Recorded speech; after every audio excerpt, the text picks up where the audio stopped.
Hello friends, मैं आपका mentor के सिंह और आज फिर से हम तैयारी करेंगे EMRS लाइब्रेरी की, यानी कि EMRS लाइब्रेरी की। तो EMRS लाइब्रेरी की जो तैयारी कर रहे हैं हम, उसमें हमने अभी तक आपकी पहले पार्ट की 2 यूनिट ख़त्म हो चुके हैं। यानी कि चौथी यूनिट हम कर रहे हैं कवर, और चौथी यूनिट में आज का जो टॉपिक है हमारा है प्रेस का, यानी कि प्रेस एंड रजिस्ट्रेशन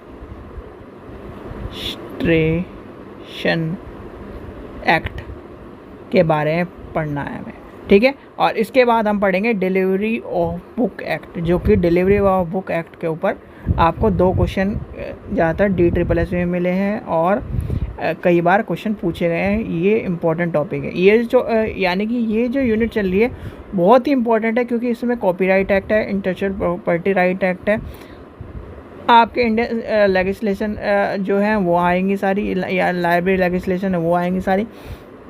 तो ये आपका कम से कम 10 यूनिट नंबर तक का यूनिट है, तो इसलिए आपके लिए बहुत ही इम्पोर्टेंट बैठती है। तो आज हम देखेंगे प्रेस एंड रेगुलेशन, यानी कि रेगुलेशन वाला जो टॉपिक है हम इसे देखेंगे। चलिए इसमें चलते हैं प्रेस एक्ट के बारे में। सबसे पहली बात आती है press and registration of book, यानी कि आया कब। सबसे पहले लेके चलते हैं प्रेस एक्ट, यानी कि प्रेस एक्ट की बात करते हैं, यानी कि प्रेस एंड रजिस्ट्रेशन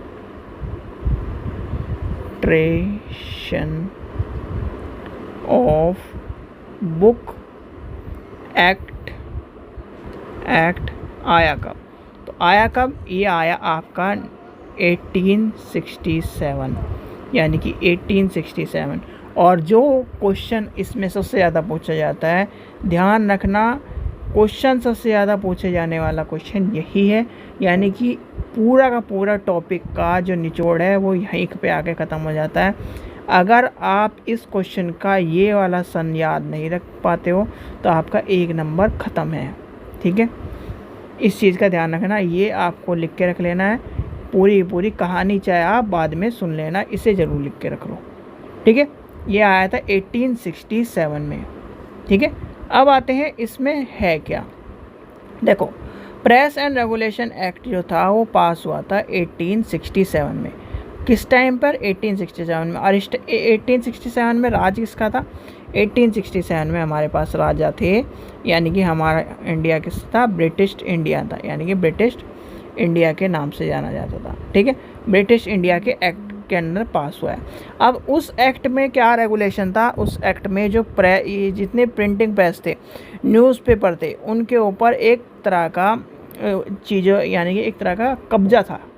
आपने देखा होगा कि पुराने टाइम में आपने सुना होगा कि जो भी चीज़ें, कोई भी गलत चीज़ें छापता था अखबार में, तो उस अखबार के या तो बंद कर दिया जाता था, या इस तरह की चीज़ें आई थी, तो वो यानी कि किसी को भी स्वतंत्रता नहीं थी। उसी के लिए एक्ट लाया गया था अंग्रेज़ों के टाइम पर, यानी कि कोई भी अपनी आवाज़ को जाहिर नहीं कर सके कुछ भी। यानी कि फिर उसके टाइम पर क्या आया? फिर आया काला पानी। जैसे आप काला पानी सोचते हैं, यानी काला समय, एक तरह से वो सब चीज़ें आई कि कोई भी कुछ बोलेगा सरकार के खिलाफ, उसे जेल में भर दिया जाएगा। वो वाली चीज़ यहीं से शुरू होती है प्रेस एंड रेगुलेशन एक्ट के।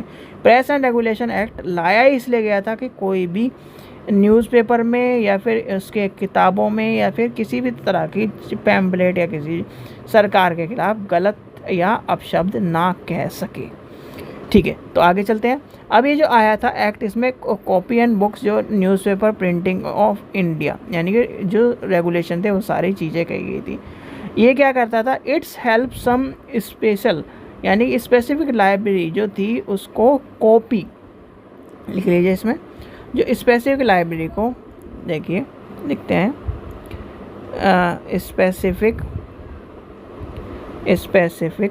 लाइब्रेरी को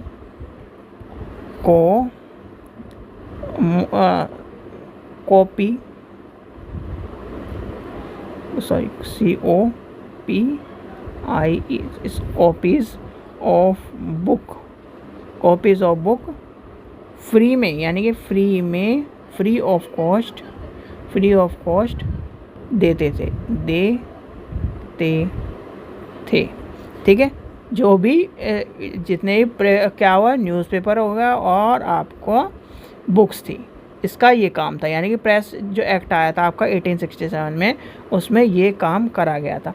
अब ये क्या करा गया, इसमें क्या करा, इन आइटम ऑफ जो यानी कि पब्लिशन, कोई भी पब्लिशर था वो प्रिंट करता था एवरी बुक एंड न्यूज़पेपर को सेंड करना होता था। यानी कि send A copy of book newspaper and किसके अंडर कहाँ भेजना होता था, बुक और newspaper, secretary of state for India, यानी कि secretary of state of India. और अनदर कॉपी ऑफ किसके पास में, यानी कि गवर्नमेंट जनरल इन काउंसिल, यानी कि लिख लीजिए कहाँ कहाँ भेजनी होती थी, कहाँ कहाँ, 2 जगह भेजनी होती थी। एक था secretary of state for India, और अनदर कॉपी किसके पास भेजनी होती थी, गवर्नर इन काउंसिल, ठीक है।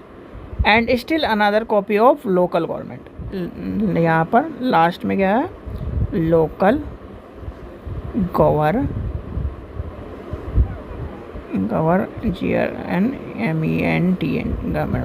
ठीक है। तो यहाँ तक भेजनी होती थी। अब आती है बात इसकी, जो फंड यानी कि फंड था वो किससे, लिटरेचर से, 1899। फिर आया इम्पीरियल लाइब्रेरी एक्ट, जो है लिख लीजिए तीनों एक्ट जो लिखे ये आते हैं।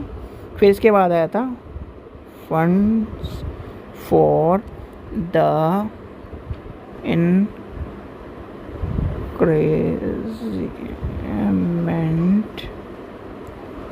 लिटरेचर 1898। दूसरा था आपका इम्पीरियल लाइब्रेरी एक्ट 1902, और आपका मॉडर्न लाइब्रेरी एक्ट 1930, ठीक है। ये इसके अंदर आता है। अब आते हैं हमारे जो फादर ऑफ जो लाइब्रेरी साइंस है, इंडिया के फादर ऑफ लाइब्रेरी साइंस कौन है, एस.आर. रंगनाथन। एस.आर. रंगनाथन जी ने ड्राफ्ट किया, क्या ड्राफ्ट किया, मॉडर्न लाइब्रेरी एक्ट के बारे में।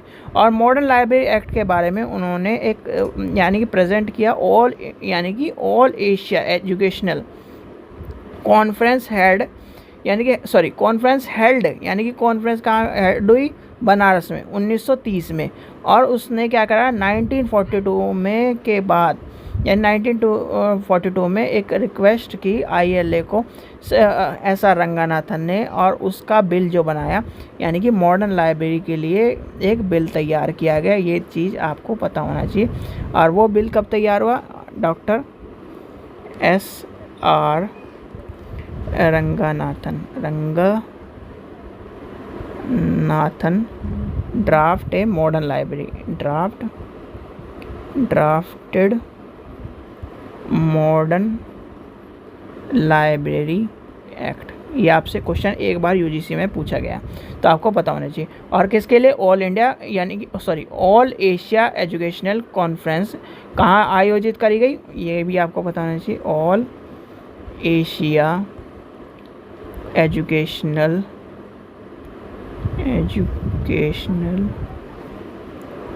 कॉन्फ्रेंस हेल्ड एट बनारस, कितने में, 1930 में। जब तभी कहता हूँ मैं आपको, ये 1930, 31, 32, 33 ये आपके इम्पोर्टेंट हैं। या ऐसे ही नहीं कहता मैं कि इम्पोर्टेंट नहीं है, भैया ये इम्पोर्टेंट है और बहुत ही इम्पोर्टेंट है, कहीं ना कहीं ध्यान रखना। अब आती है बात क्या हुई आफ्टर इंडिपेंडेंट जो चीज़ें हुई बदल दी गई। और मेजर स्टेप क्या गए जो आपकी लाइब्रेरी थी, लाइब्रेरी लेजिस्लेशन का दौर आ गया। और इम्पीरियल लाइब्रेरी एक्ट, यानी कि इसके बाद क्या आया, इम्पीरियल लाइब्रेरी एक्ट आपका, यानी कि इम्पीरियल लाइब्रेरी एक्ट आ गया। और उसमें यह कब आया, 1948 में। और 1948 में क्या करा गया, इम्पीरियल 1948 में गवर्नमेंट ऑफ इंडिया पास क्या करा, इम्पीरियल लाइब्रेरी को चेंज कर, यानी कि नाम चेंज कर क्या रखा गया, उन्होंने रख दिया इम्पीरियल लाइब्रेरी ऑफ कोलकाता, यानी कि जिसे नेशनल लाइब्रेरी के नाम से जाना जाता है, जिसे नेशनल लाइब्रेरी के, यानी कि इस टाइम पर क्या हुआ, इम्पीरियल लाइब्रेरी का नाम चेंज करा गया और रखा गया इम्पीरियल लाइब्रेरी, नाम चेंज करके इम्पीरियल लाइब्रेरी एक्ट। फिर यहीं से आता है, फिर आता है डिलीवरी बुक एक्ट, यानी कि डिलीवरी बुक एक्ट जो है आपका है 1954 का, जो 1954 डिलीवरी बुक एक्ट है ना, उसमें पार्लियामेंट्री जो पास किया गया, जो 1954 इंडियन पार्लियामेंट्री जो पास हुआ, उसमें आपको पता है 4 लाइब्रेरी हैं और 4 लाइब्रेरी में से 3 पहले की, यानी 3 भाई एक साथ उनका जन्म हुआ और उन्हें एक साथ राजपाट मिला, और एक जो था भाई अलग राजपाट मिला। यानी कि ये कहानी आपको मैंने बताई थी जब डिलीवरी बुक एक्ट पढ़ाया था कि 3 लाइब्रेरी एक साथ थी, और एक लाइब्रेरी जो दिल्ली पब्लिक लाइब्रेरी है उसको बाद में उसका राज्य, यानी कि एक तरह से उसको डिलीवरी बुक एक्ट में डाला गया। डिलीवरी बुक एक्ट की कहानी हम कल पढ़ेंगे, क्योंकि डिलीवरी बुक एक्ट में सिर्फ और सिर्फ एक तरह से पूरी की पूरी कहानी आपको समझानी पड़ेगी। तो ये था आपका छोटा सा टॉपिक। देखो, सही बताऊं, एक शब्द में बता दो तो इस टॉपिक में से आपको ये सारी कहानी कोई इम्पोर्टेंट नहीं, सिर्फ और सिर्फ ये 2 लाइन इम्पोर्टेंट है, याद कर लेना इस 2 लाइन को, ठीक है। दूसरा टर्म क्या है, मॉडर्न पब्लिक लाइब्रेरी एक्ट कब आया, ये पूछा जाता है, ठीक है। मॉडर्न पब्लिक लाइब्रेरी एक्ट की जो कॉन्फ्रेंस थी वो किस नाम से है, कहाँ पर हेल्ड है, यानी कि कहाँ गया, एक जो क्वेश्चन अभी पढ़ रहे थे हम, ये वाला, all Asia educational conference held in Banaras in इतना, ये वाला, और किसने करवाई, रंगानाथन जी ने। तो ये आपसे ये 2 क्वेश्चन पूछे जाते हैं और इसमें कुछ नहीं पूछा जाता। मैं आपको कहूँ कि जी ये भी पूछा जाता है, ये भी इम्पोर्टेंट है, ये भी इम्पोर्टेंट है, मेरा काम वो है नहीं।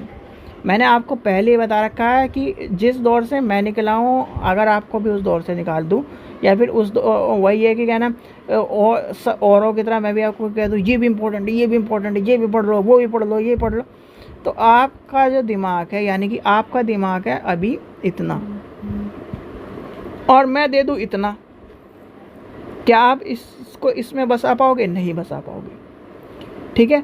इसलिए, और सही मायनों में एग्ज़ाम का मतलब ये होता है शॉर्ट ट्रिक से एग्ज़ाम को क्रैक करना, और शॉर्ट ट्रिक जितनी भी आप कर पाओगे शॉर्ट ट्रिक से इस चीज़ को कवर कर लो। इस चीज़ को बस ये है कि हमें जो तैयारी करनी है उसको कंप्लीट कर लें, ठीक है बच्चों। चलिए, आशा करता हूँ वीडियो पसंद आई तो लाइक करें, चैनल को सब्सक्राइब करें, वीडियो को ज़्यादा से शेयर करें। Thank you.